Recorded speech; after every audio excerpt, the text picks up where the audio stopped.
43 ఏళ్ల ప్రయాణంలో ఎన్నో విజయాలు చూసాం, ఎన్నో సంక్షోభాలు ఎదుర్కొన్నాం. కానీ ఎన్ని కష్టాలు వచ్చినా ఎత్తిన పసుపు జెండా దించకుండా, మడిమ తిప్పకుండా తెలుగుదేశం పార్టీకి కాపలా కాసింది ఈ పసుపు సైన్యం. ప్రత్యర్థులు మీద పడిన, మీసాలు మిలేసి తొడగొట్టిన అంజిరెడ్డి తాతనే మన ధైర్యం. మెడపై కత్తి పెట్టి వాళ్ళ నాయకుడు పేరు చెప్పమంటే జై తెలుగుదేశం, జై చంద్రబాబు అని చెప్పి ప్రాణాలు వదిలిన చంద్రయ్య గారు మన పౌరుషం.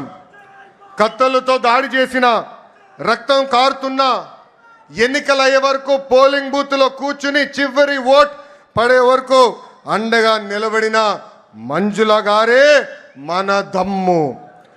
పార్టీకి, ఆ పసుపు జెండాకి కష్టపడిన కార్యకర్తలకి, ఈ పసుపు సైన్యానికి హ్యాట్స్ ఆఫ్.